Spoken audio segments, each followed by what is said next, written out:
Still trying to get everything in order.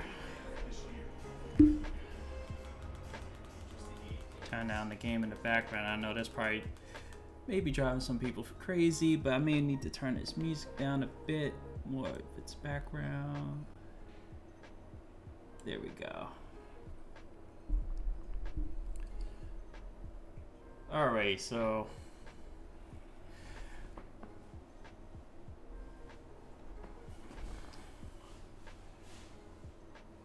turn it down on my end so I don't really get caught up on the end of it. So today will be the debut of season, I would say this is season 2 of What the Fuck Just Happened, episode 11. I'm back, and let's just say things really did pop off. Jeez, I think, what was it, the last 2 episodes, I think episode 9 had stuff pop off when I went live, and here we are again today with stuff going live. Right now, let's see, let me switch it from the 76ers game. Right now we got the Wizards playing the Philadelphia 76ers. We have the U.S. government trying to certify the election that was won by Joe Biden, but obviously that was disrupted by all the shenanigans that took place, and it was not good. Not good at all. But the reason why I came up, the reason why we're here really is not because of what's going on in the United States government. I'll talk about that in a little bit, but really came here because I really want to talk about stuff that's away from it a bit.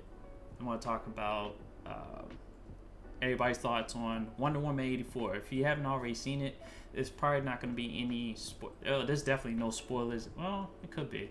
Maybe a few spoilers. And as far as talking about just basically my thoughts on Wonder Woman 84. Then I know this was a long time coming, but got the Mandalorian season 2 finale. I think we're kind of over all the hoopla about what happened, and we're beyond spoiler territory as far as that is concerned. So if you haven't seen it, then tough luck. And then, we're going to update the condition of Dr. Dre. He's currently not doing too well. And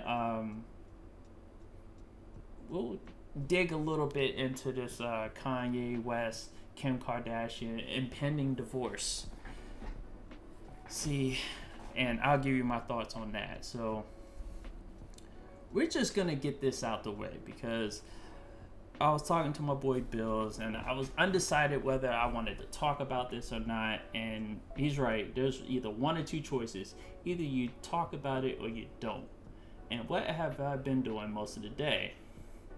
I've been talking about it. Hey, what's up, Antonio? Like I said, I see Bills in the chat. See Antonio in the chat. We're here. We're live. We haven't been live on Wednesdays in quite some time. Meanwhile, other stuff that's going on currently, if you're not aware, VF and Pooh are currently streaming. I think VF is doing Battlefield 4, and they will eventually be streaming Battlefield 4 if they're already playing Battlefield 4. I will, after this stream, after this show goes off, I will join up with them. I won't be streaming, but I will be on their squad for Battlefield 4. So that will take place after this. I mean, my portion will take place after this. But right now, they're on now. So if any of you multi-tabbers out there, or if any of you got people have like the multiple, like the one tab, multiple screen link that Pooh shared with me some time back, I gotta find it. If you use that, then tune in to all of us, because we're all pretty much on right now. So let me drink a little bit, because this requires me to be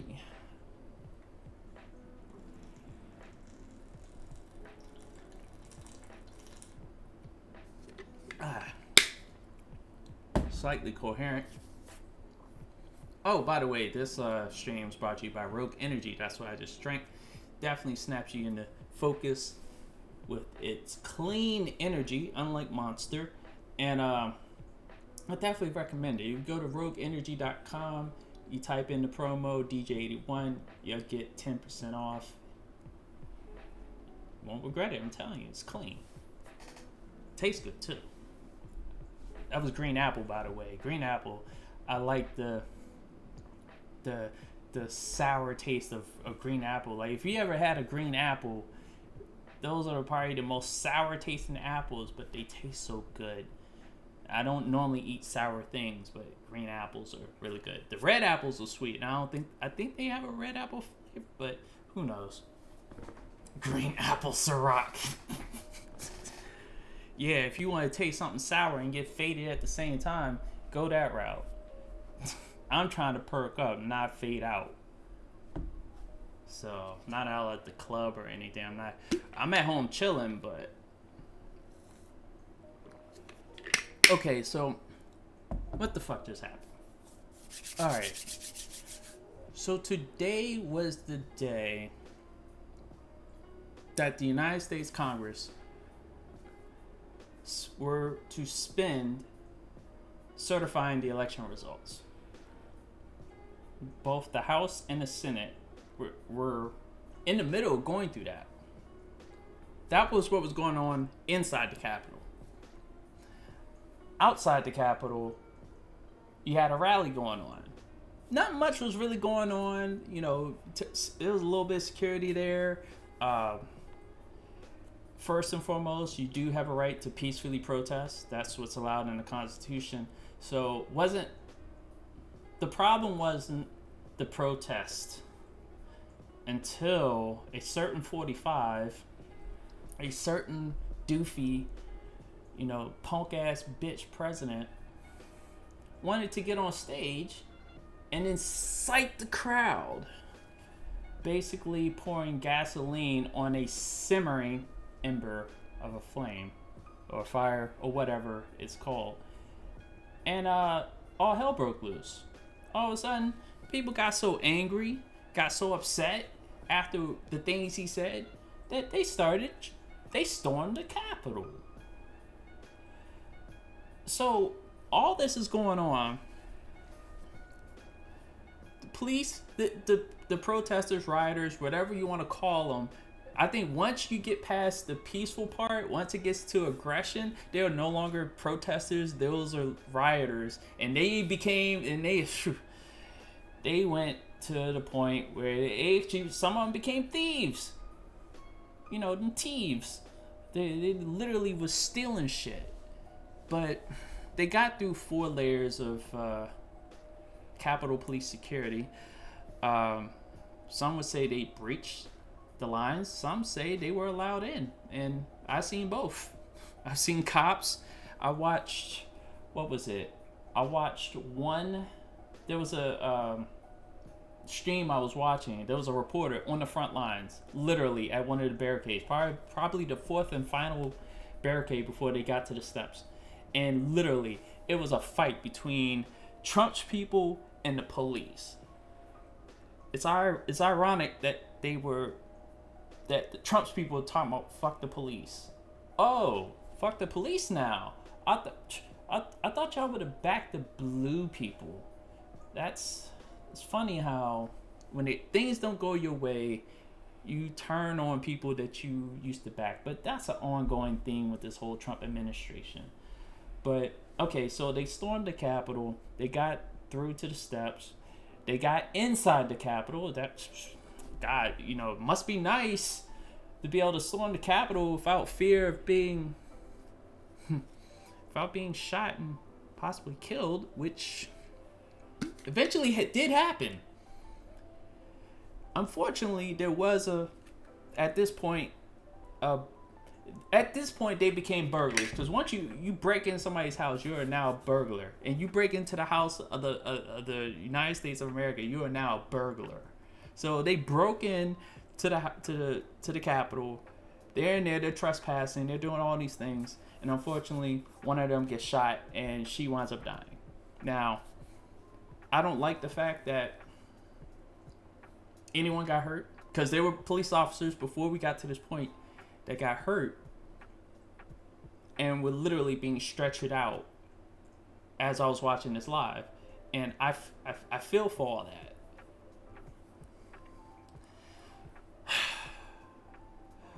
But once you are in someone's house, you are trespassing, and whatever happens to you happens.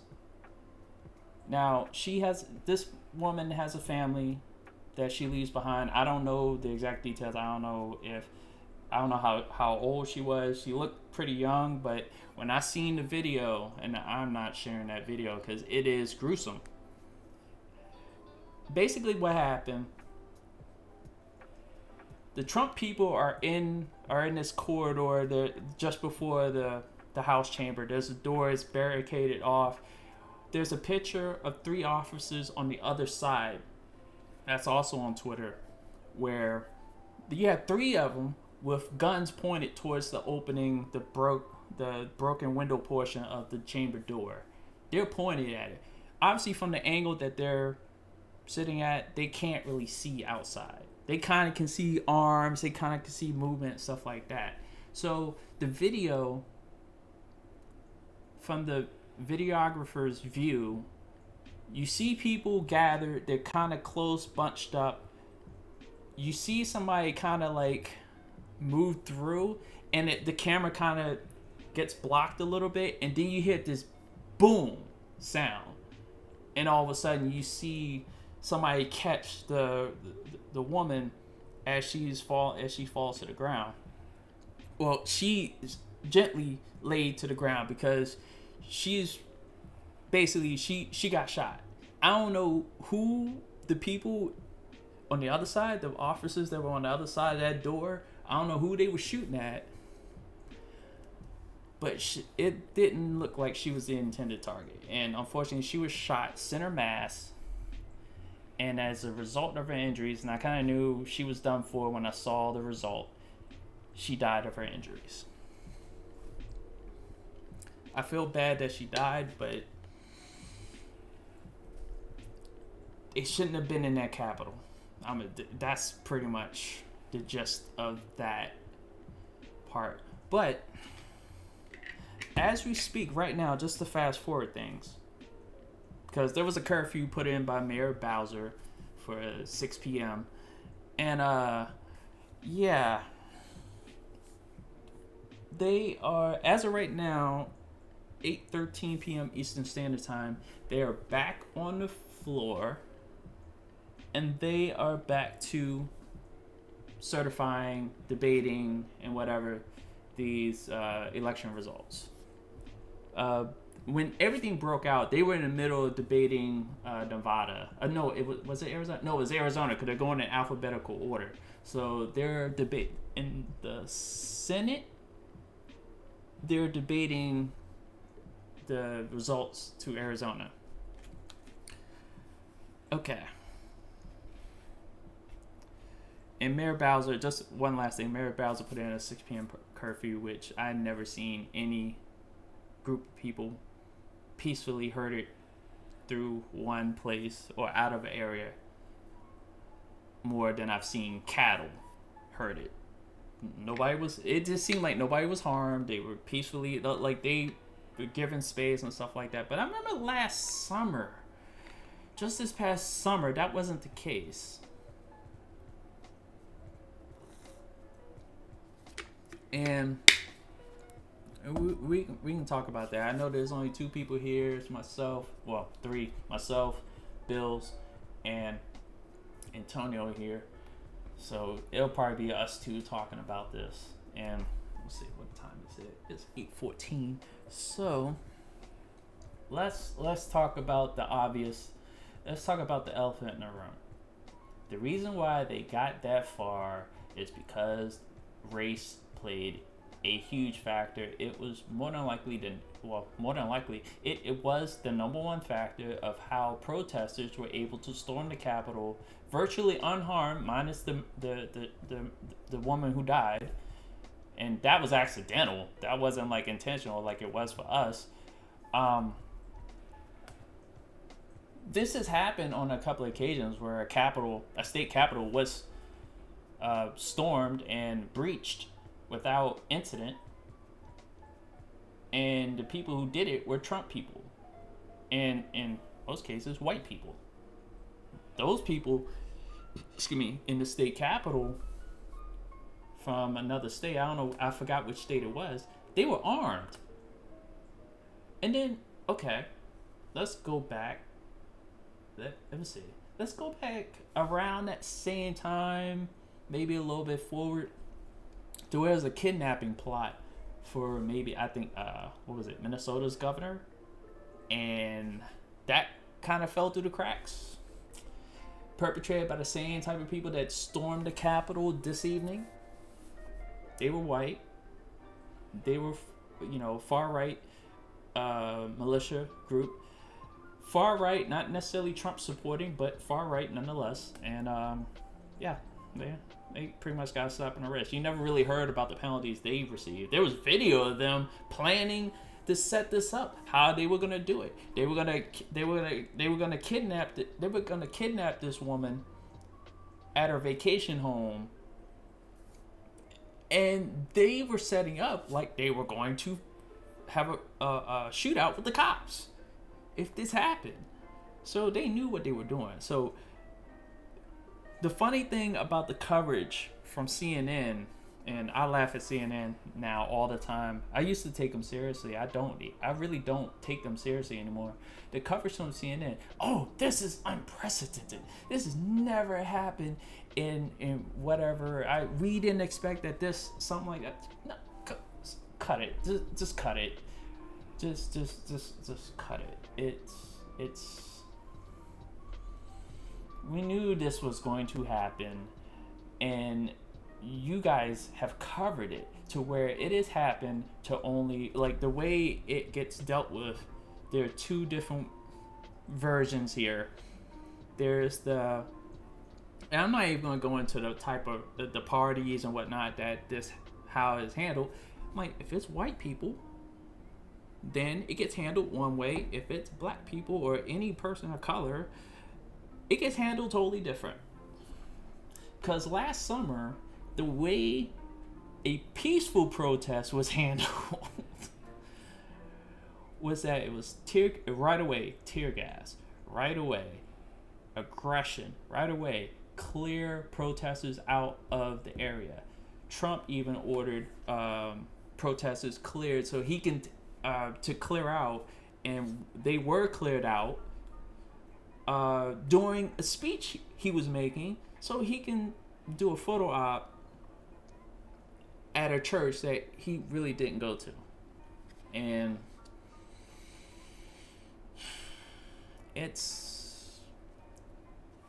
there are people out here that literally are defending this. They're sitting here and justifying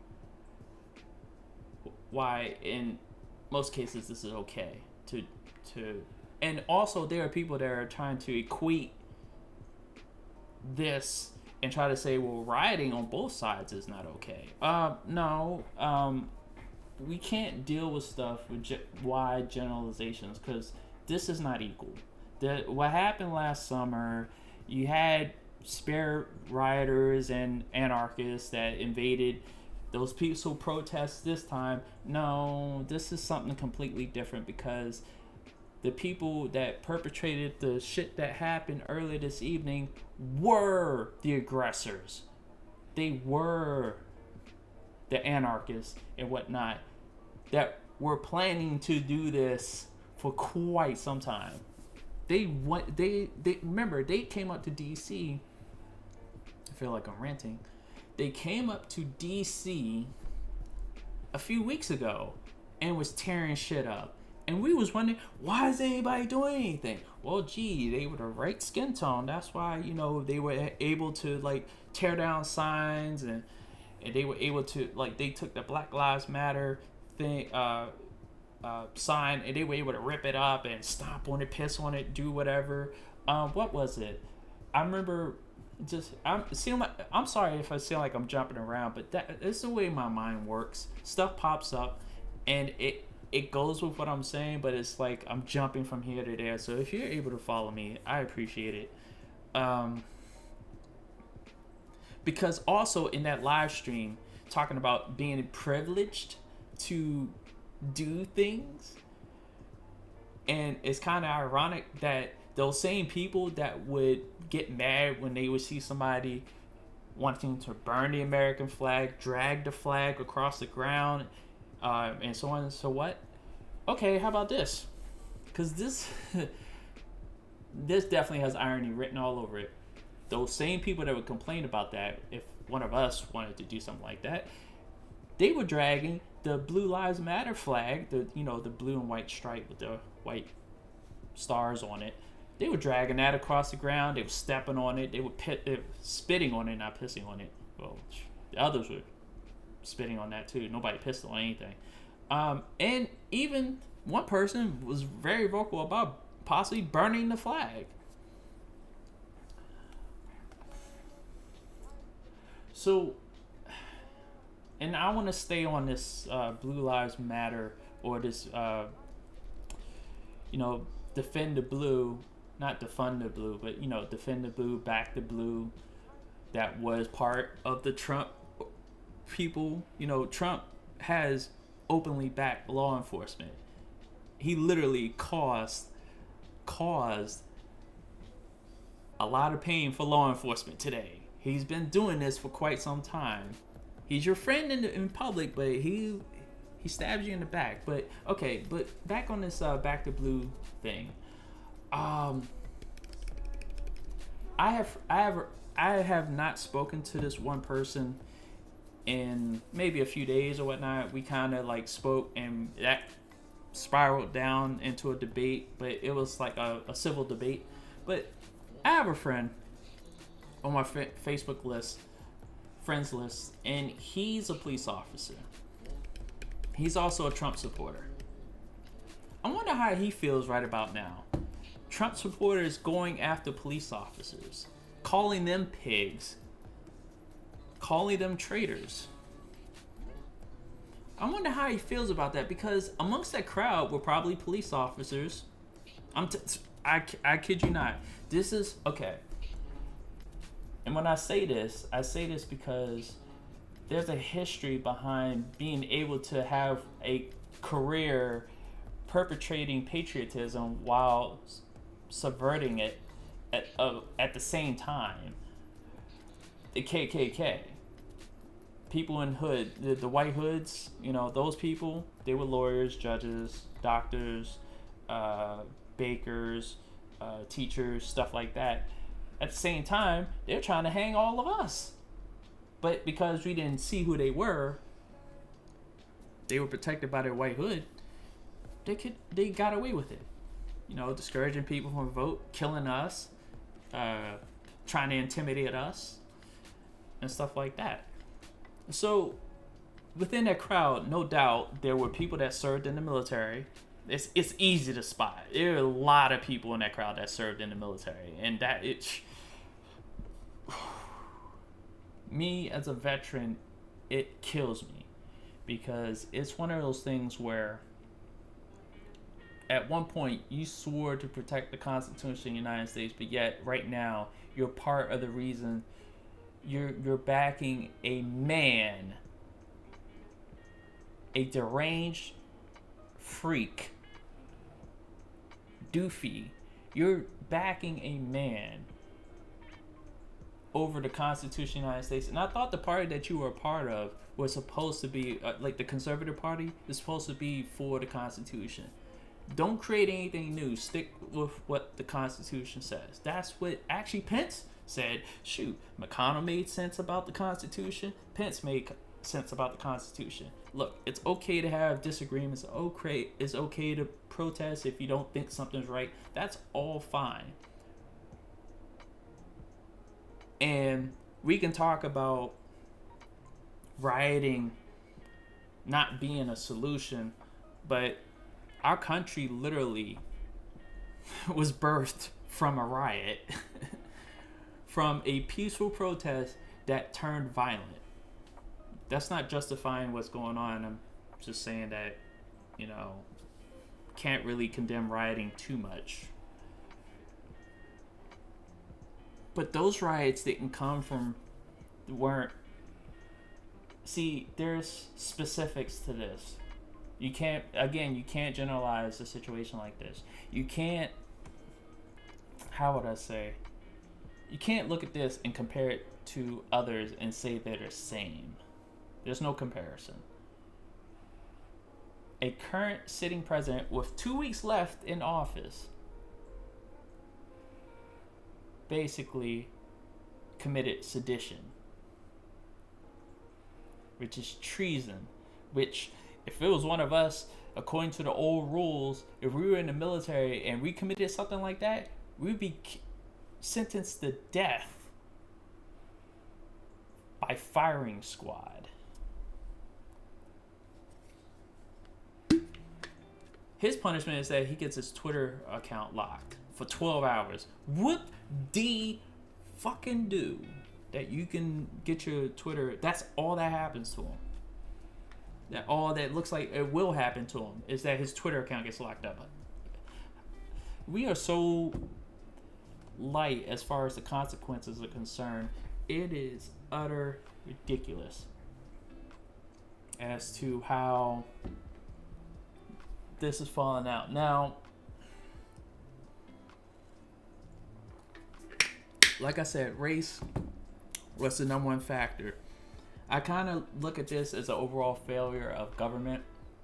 I know I was talking with one young lady earlier on Twitter, and we were discussing her displeasure with Mayor Muriel Bowser as far as her involvement in all this.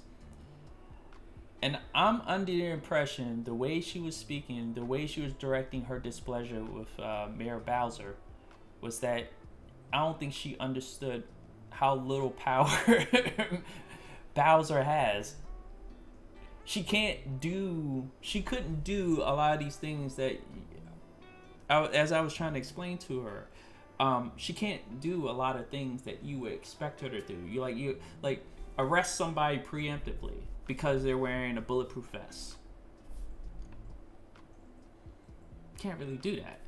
Now, open carry is not allowed in DC. That's a law. You can be arrested. That's already on the books. So if the police see somebody open carry, that should be the case. She doesn't need to say that. That's already an enforceable law. So that really falls on the police chief, to emphasize that to their fellow officers, and it's up to the officers. And here's the thing. Here's the details that matter in this case. Mayor Bowser's jurisdiction is not the U.S. Capitol. See, DC works a little different. This is not like a gubernatorial thing where she's the governor of Maryland or Virginia or Arkansas or whatever. She is the mayor of a federal district, in which within that property, which originally used to be, which part of it used to be Virginia. Like, part of DC was in Virginia. Virginia took it back right after they gave it away. Like, they gave it away and then they purchased it back. Indian givers is what they call it. But she can't really do anything about what happens on those grounds. So when you're like, okay, 6 p.m. curfew, whoop-de-doo, that really doesn't work. I agree. It really doesn't work, but she can't send people into the federal grounds to do stuff. She can send people to assist, but she can't enforce anything on federal grounds. That's up to the U.S. government. That falls on Congress and the President of the United States, the guy who started this shit in the first place.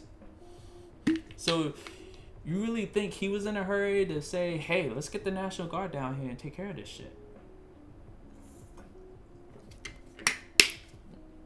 My boy Bills and I, we watched the video earlier. Pre-recorded, HD format, high quality. And we came to the conclusion that he taped this before he went down there to speak. or before he made his speech to that crowd. So all this is premeditated. He knows that Muriel Bowser has no power on federal grounds. It really falls on him to really issue the orders of, and get this, Mayor Bowser wanted to at one point activate the National Guard. Initially, it was denied by the government. So, did they initially really want to take care of this? Probably not. More than likely, it wasn't. So, but eventually, now they were able to get order. They're sitting here, going through the process. CNN's covering it, MSNBC, Fox, Independent News is covering it. So right now it's just a matter of they get through this process, and then who knows what's gonna happen. I'm like, hell, the inauguration is 2 weeks away. Was it January 20th? I believe that's a Monday, Tuesday? Let me just check here. It's a Wednesday. So literally in 2 weeks, Wednesday, January 20th, 2021, Biden will become president of the United States. And Kamala Harris, who I haven't heard a peep from, will be vice president of the United States. In the shadow of all this, the Democrats have now control of the Senate and the House. They pretty much, it's 50-50, but they pretty much have a tiebreaker. But here's the thing. Nobody's counting the fact that the Democrats really only have 49. Bernie Sanders, they're counting Bernie Sanders as part of that 50. They really are counting. You realize how much power Bernie Sanders has? He could fuck shit up. He literally could fuck shit up. Because he usually votes with the Democrats, so that's why overall they include him in the 50 Democrats. But yeah, the Republicans have all. The Republicans in that Senate seat. It's all 50 Republicans. They have 50 Republicans in the Senate. The Democrats only have 49 Democrats, and Kamala as the president of the Senate. So it is 50, but you have that one seat that normally votes with the Democrats that belongs to Bernie Sanders. I'm gonna tell you something about patience. He may have not had that same energy in the last presidential primary to really do anything, but they want to talk about Kamala Harris being the deciding vote and having all this power. No, right now Bernie Sanders has real power. He has leverage. He doesn't have to vote with the He doesn't have to vote with Democrats on certain things. He can vote Republican. He's independent. Doesn't have to do shit. That man is the most powerful person in that government when January 20th hits, because Democrats need him. They literally need him to vote with them to really do stuff, because 49 to 50 doesn't get you a tie-break vote coming from Vice President-elect Harris. Doesn't do anything. It just becomes 50-50 with one person sitting out, and that would be Sanders. So Sanders, if you're not going to listen to this, but I know you understand how much power you have right now. It's on you, buddy. Push Medicare for all. Push all the things that you've been waiting to push, because now it's on you. It's on your shoulders. You have all the leverage in the world. Fuck Nancy Pelosi. Fuck Schumer. Fuck McConnell and whoever the other person is on the Republican side. Fuck Biden. You can screw all them up with what you can do right now. So use that leverage and use it to its fullest extent. Get people that $2,000 checks. Get people that, again, Medicare for all. Get people what they need to get. So I'm gonna wrap that up because I know I was only gonna give about 30 minutes to talk about, and I feel like I've accomplished that. So let me go to the chat real quick. I know, let's see. So, and Bills, I'm not familiar with what Cameron said. I haven't listened to him in a while, so I enlighten me. But I'm sure it was in agreement with what I was talking about at the time you posted it. So Trumpers get shot every day. Trumpers get shot every day, B. All right, and then I knew what you were saying was like that's where I'm at right now. And then Antonio was like, "You think Joe Biden will do the inauguration from his house? He can't. He can't. It has to be done on federal grounds. His house is not federal grounds, so they can't do it from his house. They could limit who can be there. They were already limiting the amount of people due to the fact we're still in the middle of a pandemic in which vaccination rollout is going to be crazy, because I just found out that I'm literally phase 4 part of Maryland's vaccination rollout. I originally thought it was phase 2, but when you break it down in the state of Maryland, if phase 1A, B, C, phase 2, actually no. Yeah, phase 2 is basically the 4th phase. So it's like phase 1A, 1B, 1C, and then phase 2. It's 4 phases. It's not 1A, B, C. It doesn't make a difference. It's just 1, 2, 3, 4. There are 4 phases in Maryland. I'm in phase 4. Really? All right, so I think this is gonna be the rapid fire portion, because we're gonna get through this, and then we're gonna see what these two goons on Battlefield 4 got between VF and Spec, because I'm liable to just hop on the opposing team and just light their asses up, because I haven't played Battlefield 4 in a while, and I got an itchy trigger finger. I swear, from that stream last night, I wanted to fight somebody. So maybe I should pop up on the opposing team and ruin their life. I was that dude on Battlefield 4, creeping around the map. Could play sniper. I could do assault. I was the medic. I was reviving people. I played my roles. I played it very well. But it's been a while, so I know I'm rusty as fuck. So anyway, thoughts on Wonder Woman 84. I didn't like it. Okay. It wasn't. I would like to say it was mixed. It was like it made you feel good if you were. I don't know. It just made you feel good because of the message that was behind it, but the structure of the movie, the character development, and the fact that it was already revealed that her love interest would pop back up in this movie. We didn't know how it would happen, but after finding out how that happened, which is part of the plot, which I'm not gonna go into, I was like, I'm done. The movie. I know other people have talked about the pacing in the movie. The pacing in the movie was problematic.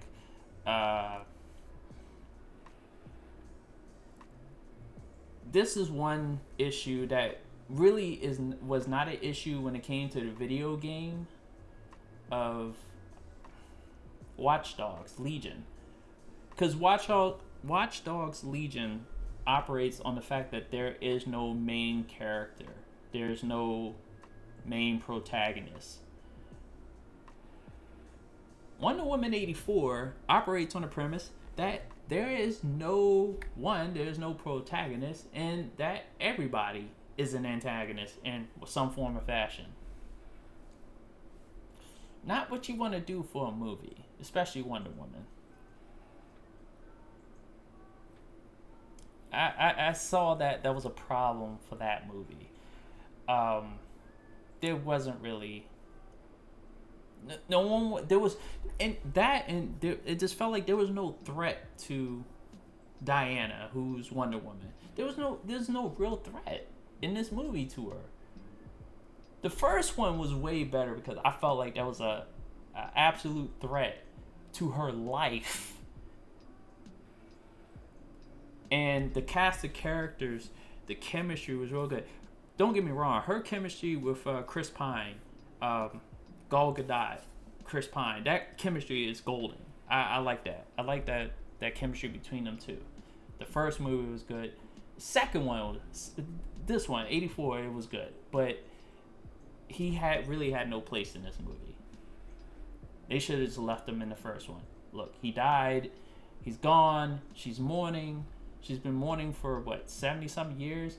I think it's about time that she's that basically whoever did the film should have just left him in the dust as a memory, as a picture. The reason why she's solo, why she hasn't dated in 70 years, fine ass, hadn't dated in like 70 years, but yeah. So overall, if I were to give this movie a 10-point system, I'd probably give it a 3. Because I'm sorry, the chemistry was good, and the message was good, but that counts for 3 points.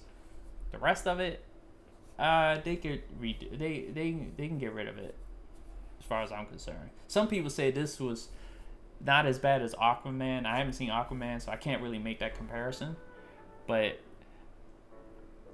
and also other people didn't like the CGI, which especially for Cheetah, whose character, which I talked about character development. Cheetah's character development and arc was weird, was off, and it really didn't fit. She really did squeeze her arc in one movie, and it wasn't just an arc, it literally went full circle. But if you watch Wonder Woman, you'll understand why I meant full circle arc. So, alright, so that's enough for Wonder Woman 84. Let's go to The Mandalorian Season 2 finale. Now, obviously, this is about about a few weeks old. I've gotten past the initial fawning of the ending because that season finale was a masterpiece. I don't care what anybody says. I'm part of the group of Star Wars fans that grew up with the original trilogy. I didn't see Star Wars until The Empire Strikes Back, and then once I seen a piece of The Empire Strikes Back, then got a chance to see the A New Hope. So for me, it was Empire Strikes Back, A New Hope, Return of the Jedi. And then by the beginning of the 2000s, like 99 was Episode 1, Phantom Menace, then Attack of the Clones, and then Revenge of the Sith, which Revenge of the Sith was great. And then like I didn't really start checking out like some of the animated series that started popping up. Like I didn't like the Clone Wars was pretty good. Then you had Rebels. Then all of a sudden the Disney acquisition and start whoring out Star Wars all over the place. And then the sequel series came out, and Force Awakens was the best one out of all of them. Force Awakens was pretty good, and the reason,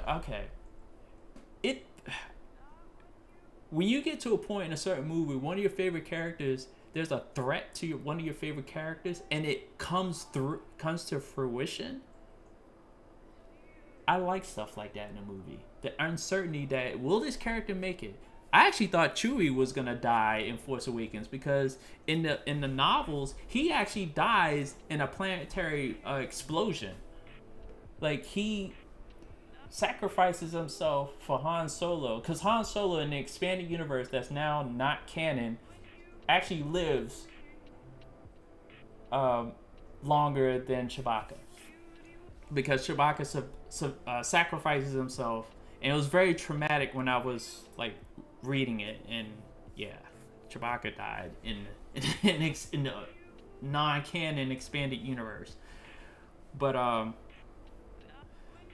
now we have The Mandalorian, and obviously this year there's gonna be more Star Wars material coming out. But the season finale of season 2 of The Mandalorian was awesome.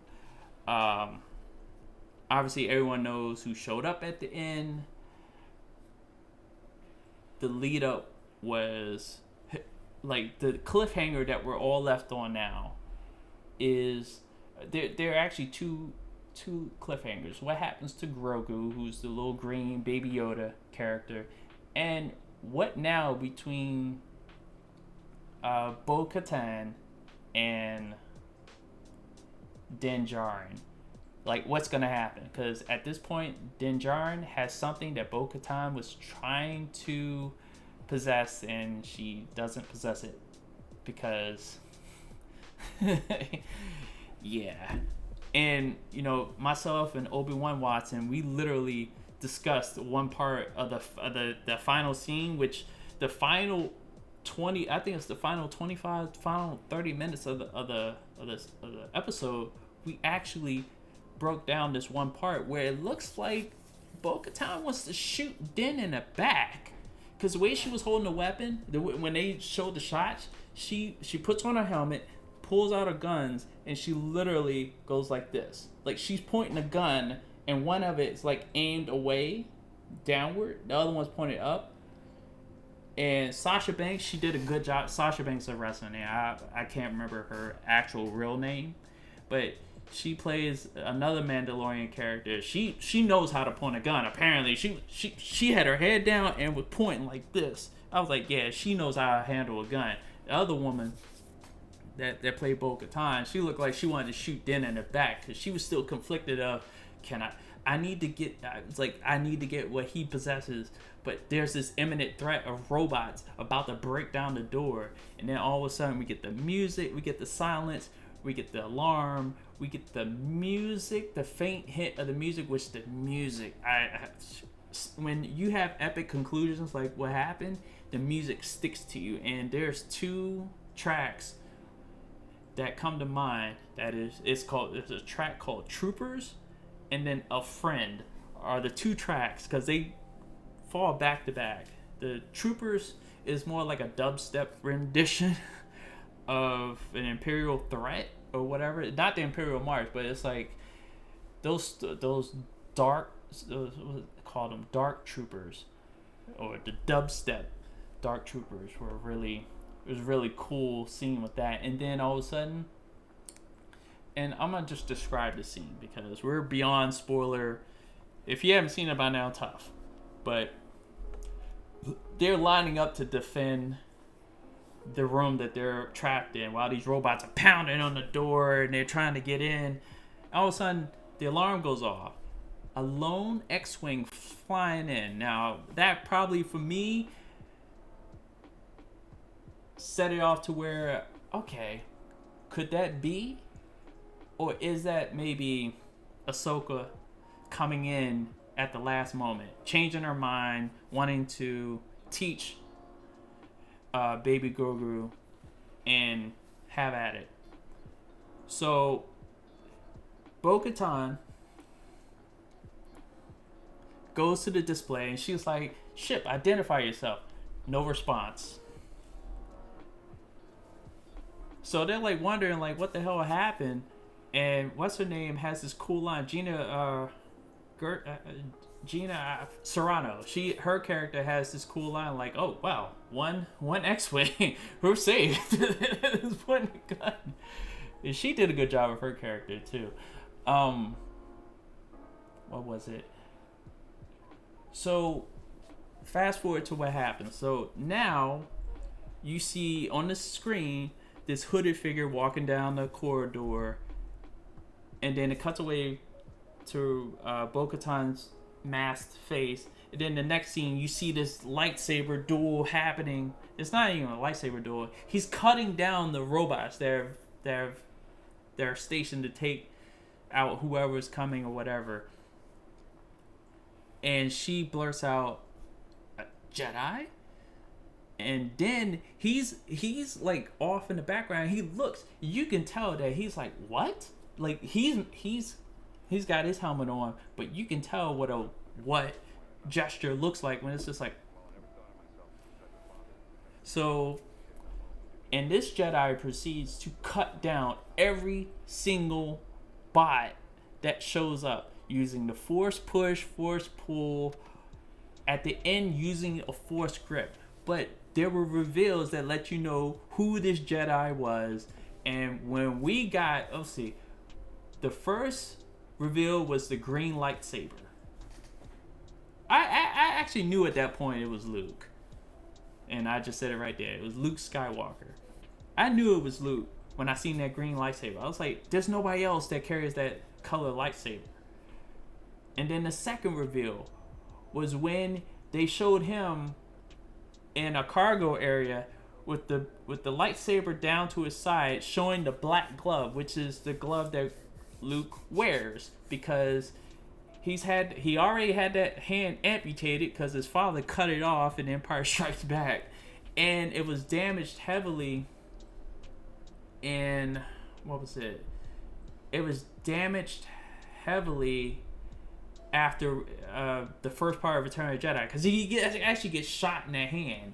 Because he had his hand up, he gets shot by somebody, and he's like, or whatever. So, so that black glove, and he wears a single black glove. It kind of reminds you of his father, Anakin Skywalker, whose whole arm was cut off by Count Dooku. So that was, at that point, Kim pretty much knew it was Luke. So he finishes everybody off, uses the Force grip crush, which his father did when he found out Padme died at the end of Revenge of the Sith. And then, what was it? All the robots are down. Din is like, open the door. What's the name? Is acting like, are you crazy? He opens the door. Luke walks through, lifts his hood, and it's a DH CGI looking Luke, which I'm fine with it. Some people are like, oh, there should have been a certain actor who would play Luke. Well, like, you wouldn't have had the voice. I'd rather have the voice and a DH Luke around the time, because this show takes place, I think, 5 years after Return of the Jedi. So Luke is gonna have a certain look, and I think I think Mark Hamill was able to provide the voice for those lines, and the body double did a great job. He definitely showed off Luke in a way that we had never seen him before. Like, we could only imagine if you read the Legends portions of Star Wars, but to see it on screen, Luke being the most powerful Jedi at that moment, couldn't beat that. So he winds up taking the baby after, and then reveals his helmet. He takes off his helmet to reveal himself to the baby and everybody else in the room. Now everybody else knows what he looked like. They're like, oh, put the helmet back on. No, they didn't say that. But it was a really touching scene, and the music matched, and yeah, that was pretty much the end of season 2. But it left us on a couple of cliffhangers. I already talked about those, but I loved it. I give it an 11. If it was a point total out of 10, I'd give it an 11, probably a 15. I'm still playing the last 20 minutes on replay right now, so that's why it's that high. So that's enough of my fandom about Star Wars. So update on Dr. Dre, because we're coming up towards the end, and I think we got plenty of time to get these two off. So Dr. Dre suffered an aneurysm. I had to make sure I pronounce it right. Aneurysm. Just yesterday, or last night, and he was hospitalized. Now apparently he is at home. He's doing fine. Apparently Ice-T got a text from him saying he's okay. And it's unfortunate. It's like, it was random. Obviously, when you're not following somebody's life and something happens, it's gonna obviously feel random. But Dr. Dre apparently is doing fine. Let me see. I'm gonna just check real quick to see if there are any more updates on Dr. Dre. Let's check on here real quick.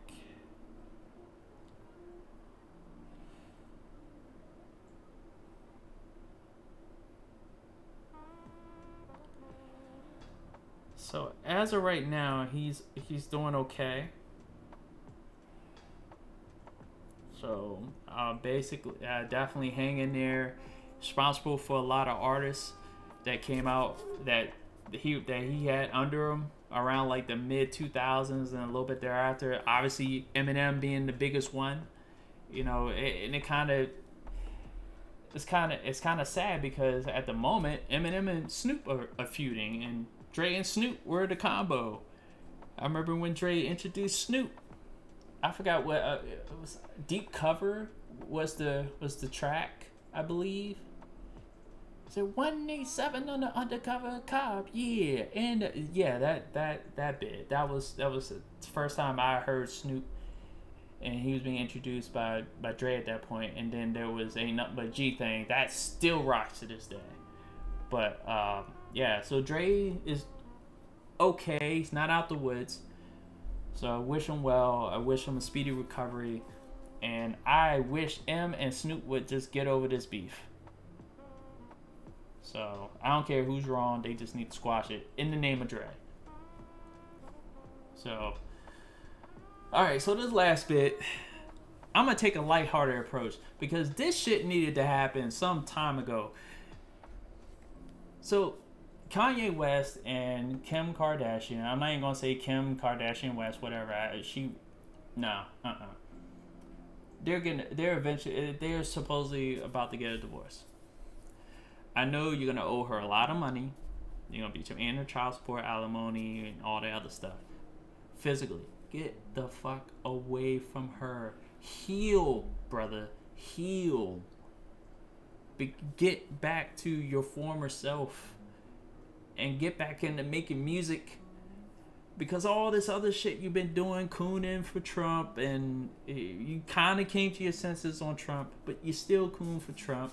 You trying to be artistic and make all these designer clothes that really go back home.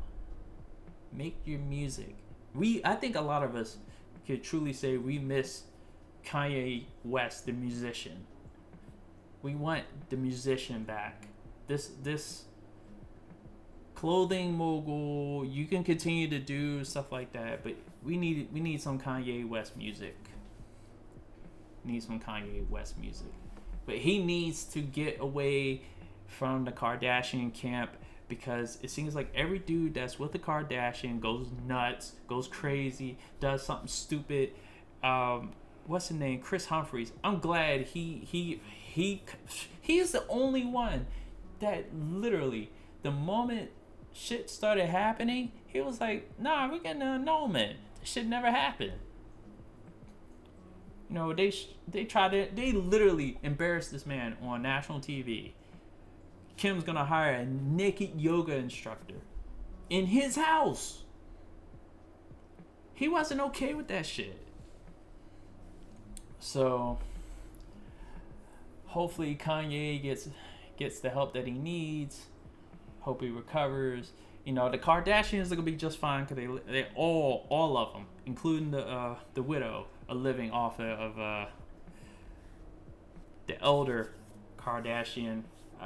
I forgot his name, but he was in the OJ trial. He was one of the lawyers for OJ Simpson. So that's pretty much that. All right, so we made it through. We got through this season 2 rendition, season 2, episode 1, or episode 11. What's funny? There are many levels to this whole season 2, episode 11. Roman numeral 2. You probably didn't think that deep into it, but I did. I just did. So I wasn't even thinking that deep into it, but yeah. So this is the format.